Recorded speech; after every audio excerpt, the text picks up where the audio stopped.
இப்ப நம்ம வந்து எங்க இருக்கிறோம்னா ஆனையூர் குடைவரை கோயில் இருந்ததுல அதுக்கு மேல இருக்கக்கூடிய மலையில இது வந்து காவல் மண்டபம் அப்படின்னு சொல்லுவாங்க. காவல் மண்டபம் அப்படின்னா காவல் காப்பவர்கள் வந்து இருக்கக்கூடிய மண்டபம். எதை காவல் காக்குறாங்க அப்படின்னா நாட்டை வந்து காவல் காக்குறாங்க அப்படின்னா எப்படி நாட்டைனா இதை சுத்தி வந்து மலைகள் இருக்கு. இந்த மலைகளை தாண்டி பகைவர்களோ விரோதிகளோ யாராவது படையெடுத்து வந்தாலோ இல்லது அந்நியர்கள் வந்து வந்தாலோ இந்த இடத்துல இருந்து நம்ம பார்த்தோம் அப்படின்னா சுற்று வட்டாரத்துல இருக்கக்கூடிய அனைத்துமே தெரியும். சோ அதனால இத வந்து இந்த இடத்துல நிர்மாணிச்சு வச்சிருக்காங்க. இத காவல் மண்டபம் சொல்லிட்டு சொல்றாங்க. எப்படி இத சரி இங்க இருக்கிறாங்க அரசர்கள் அரண்மனையில இருக்காங்க. ஒவ்வொரு நாடும் வெவ்வேறு நிலைகள்ல இருக்கும் போது இவங்களுக்கு எப்படி அந்த தகவல் வந்து பரிமாற்றம் செய்யப்படும் அப்படின்னு பாத்தீங்க அப்படின்னா இது வந்து ஒரு பலிபீடம் சொல்லி வச்சிருக்காங்க. இது இப்போ இடைக்காலத்துல உருவாக்கி வச்சிருக்கிறாங்க.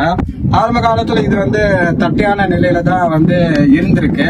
சோ என்ன பண்ணுவாங்கன்னா விறகு வச்சு நெருப்ப மூட்டி அதுல எழும்பக்கூடிய புகைகள் மூலம் சமிக்ஜை அதாவது வந்து சிக்னல் கொடுப்பாங்க. அந்த சிக்னல் வந்து ஒவ்வொரு மலையா வந்து கடந்து போகும். சோ இந்த நெருப்பை பார்த்து அது சமிக்ஜை என்னன்னு புரிஞ்சு அந்த சிக்னல் என்னன்னு தெரிஞ்சு அடுத்த மலை அதை வந்து வாங்கிப்பாங்க. அப்படியே ஒரு மலையா போய் அரசர் எந்த இடத்துல இருக்காரோ அரண்மனை எந்த இடத்துல இருக்குதோ அந்த இடம் வரைக்கும் கூட அந்த தகவல் பரிமாற்றம் செய்யப்படும். அது மட்டுமல்ல இங்க இருந்து இன்னும் சில இடங்களுக்கும் இவர்களுடைய சிற்றரசர்கள் இவர்களுடைய துணை நாடுகள் இவர்களுக்கு வந்து துணையாக இருக்கக்கூடிய நாடுகள் கூட இந்த தகவல் வந்து பரிமாற்றம் செய்யப்படும் வகையில இது இருக்கிற காரணத்தினால இத வந்து என்னன்னு சொல்றாங்க அப்படின்னா காவல் கோட்டம். இந்த காவல் கோட்டத்துல இந்த தகவல்கள் பரிமாற்றம் செய்யப்படுது. நிறைய சினிமால நம்ம வந்து பாத்துருக்கலாம். உதாரணமா வந்து ஒரு இங்கிலீஷ் படம் இந்த லார்ட் ஆஃப் ரிங்ஸ். இந்த லார்ட் ஆஃப் ரிங்ஸ்ல ஒரு படத்துல பாத்தீங்கன்னா ஒரு இடத்துல வந்து நெருப்ப மூட்டி அந்த புகையை வந்து சமிக்ஜை பண்ணுவாங்க. அதாவது தகவலை பரிமாற்றம் பண்ணுவாங்க. அது ஒரு மலையா காட்டுவாங்க. சினிமால அந்த சீனை பார்த்து எல்லாம் வந்து கை தட்டுவாங்க. அதை வந்து நம்ம சினிமால பார்த்தோம். அதை வந்து உண்மையா இப்போ இந்த இடத்துல வந்து நம்ம காவல் கோட்டம்ன்றத வந்து நம்மளுடைய முன்னோர்கள் பிற்கால பாண்டியர்கள் தமிழர்கள் வந்து இத வந்து இப்பயே பயன்படுத்தி உருவாக்கி வச்சிருக்கிறாங்கன்றது வந்து ஒரு உண்மையை வந்து நம்ம நேர்ல பார்க்கக்கூடிய ஒரு வாய்ப்பு நமக்கு வந்து கிடைச்சிருக்கு. இது பாத்தீங்க அப்படின்னா வந்து இந்த சிஸ்டம் லாக்கிங் சிஸ்டம் இதை வந்து தனித்தனியா கலட்டி எடுத்துடலாம். தேவைப்படும் இடத்துல இதை வந்து ஒன்னா சேர்த்து வைக்கக்கூடிய நிலையில தான் இது இருக்கும். இது வந்து பிற்கால பாண்டியர்களால் கட்டப்பட்டதுன்றத வந்து இங்க இருக்கிறத இதை பாத்தீங்கன்னா நல்லா தெரிஞ்சிடும். இது வந்து மீன் அவங்க வந்து பாண்டியர்கள் வந்து மீனை தான் பயன்படுத்துவாங்க. இது வந்து தாமரை பதக்கம் இருக்குது.